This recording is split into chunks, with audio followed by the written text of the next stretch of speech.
అందరికీ నమస్కారం. నేను పల్లవి, న్యూట్రిఫుల్ నుంచి మీ న్యూట్రిషనిస్ట్. మీకు కడుపు నిండినట్టు అనిపించినా కూడా తినడం ఆపలేకపోతున్నారా?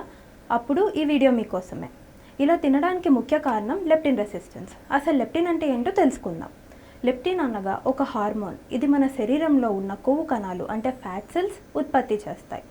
మనం సరిపడేంత ఆహారం తిన్నప్పుడు మన ఫ్యాట్ సెల్స్ ఈ లెప్టిన్ని ఉత్పత్తి చేస్తాయి. అప్పుడు ఈ లెప్టిన్ మన మెదడుకు ఇంకా తినడం ఆపమని సందేశం పంపుతుంది. కానీ లెప్టిన్ రెసిస్టెన్స్ ఉన్నప్పుడు కడుపు నిండినా కూడా ఈ సందేశం మెదడుకు చేరదు. దీనివల్ల అవసరానికి మించి ఆహారం తింటాము. అందువల్ల బరువు పెరగడం ఇంకా వేరే సమస్యలు వచ్చే అవకాశాలు కూడా పెరుగుతాయి. అసలు లెప్టిన్ రెసిస్టెన్స్ ఎందుకు వస్తుందో తెలుసుకుందామా? ఒకటోది, అధిక లెప్టిన్. శరీరంలో ఎక్కువ ఫ్యాట్ సెల్స్ ఉండటం వలన ఎక్కువ లెప్టిన్ ఉత్పత్తి జరుగుతుంది. దీనివల్ల మెదడు లెప్టిన్కి అలవాటు పడిపోతుంది. రెండవది, అధిక బరువు. ఎక్కువ బరువు ఉండటం వలన శరీరంలో ఉన్న ఫ్యాట్ సెల్స్ పెరిగి ఇంకా వేరే ఆరోగ్య సమస్యలు కూడా వస్తాయి. దీనివల్ల ఇన్సులిన్ మరియు లెప్టిన్ రెసిస్టెన్స్ రెండు వస్తాయి. మూడవది, చిరుతిండ్లు. బయట దొరికే ప్యాకేజ్డ్ ఆహారాలు, నిల్వ ఉంచిన ఆహారాలు వల్ల కూడా రావచ్చు. ఇప్పుడు లెప్టిన్ రెసిస్టెన్స్ తగ్గించి లెప్టిన్ సెన్సిటివిటీ ఎలా పెంచాలో తెలుసుకుందాం. అందులో మొదటిది, ఆహారంలో ప్రోటీన్కి ప్రాధాన్యత ఇవ్వాలి. ఆహారంలో ప్రోటీన్ ఎక్కువ ఉండటం వలన బ్లడ్ షుగర్ అనేది స్థిరంగా ఉండి ఆకలికి అవసరమైనంత ఆహారమే తింటాము. సో చికెన్, చేప, మొలకలు, ఉడికిచ్చిన పప్పులు ఇంకా పప్పు దినుసులు, కోడిగుడ్లు వంటి ఆహారాలను తీసుకోవడం మంచిది. సెకండ్ది, హెల్తీ ఫ్యాట్స్ని ఎంచుకోండి.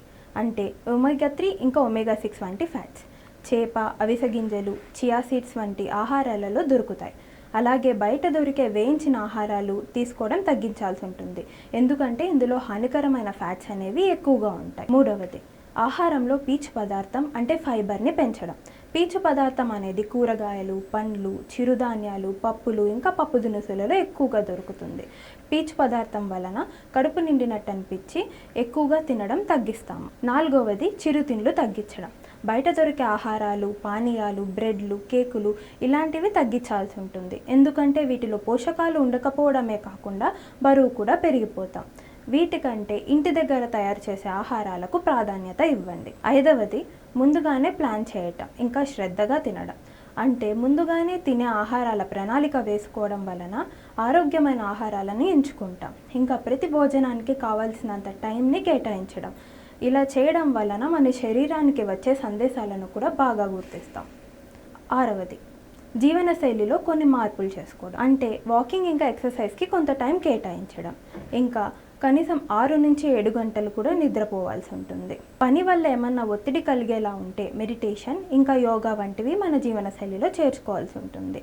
ఇలాంటి కొన్ని చిన్న చిన్న మార్పులు చేసుకోవడం వలన మనం ఆరోగ్య సమస్యలను నివారించవచ్చు. ధన్యవాదాలు.